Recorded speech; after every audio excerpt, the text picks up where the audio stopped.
Hey guys, well, video content is produced while it's happening. Currently I'm driving again the 116 diesel, you all know, and maybe like 30-40 kilometers back I was driving around 130 kilometers an hour on the cruise control. I had this small thump, and the car held in a bit, and that resulted in the complete loss of power on this vehicle. So I'm able to drive maybe 110-120 kilometers depending on the wind max, and there's absolutely no acceleration at the moment. So I don't have any idea what's the problem. I don't have any idea if I'm going to make it home. As you can see, I have a good 100 kilometers to get home. But I'm not too happy about the prospect of, well, at least another hour, hoping and praying that the car will keep going until I'm back home. I just visited the BMW dealership, which is on my route, but they close at 6. Well, that's in a few minutes, and there was no mechanic anymore, so they just sent me off with the emergency number. But stubborn me is going to try and make it home with the car, and then tomorrow morning I'll visit the dealership.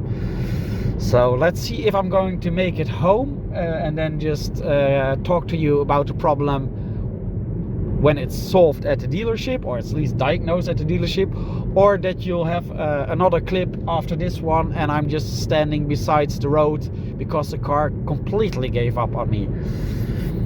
I forgot to make a video yesterday, or a short clip about if I managed to get home, but I did manage to get home. But it was a bit with the cheeks pulled together, because the car noticeably didn't have any power, and it was always having hiccups, I would say in English, every few minutes.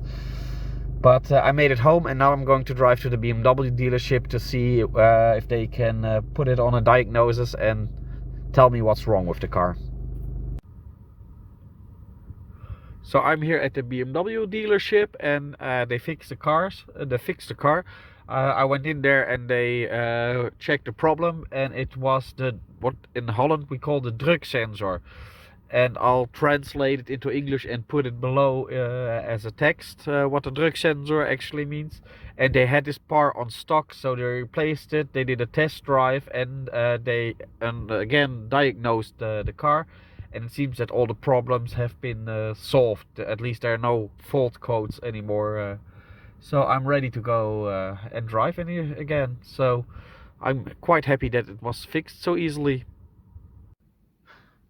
Maybe just a short individual or completely uninteresting note. I've been waiting for about 1.5 hours here at the BMW dealership, and I was engaged in a very nice conversation with someone else who had his 535D Gran Turismo in for a check, and we had quite a nice discussion, as this somewhat older gentleman was also a BMW enthusiast and showed me the old 525 E3. It's a car from 1972 he also bought and had as a historic car. So that's really a fun thing to see, that people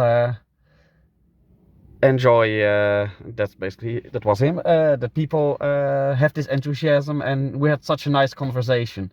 And because it was a nice conversation, that's why I actually mentioned it here in the vlog explicitly. Okay, well, that really ends this vlog, and let's hope that I won't have any more problems with the 1 Series.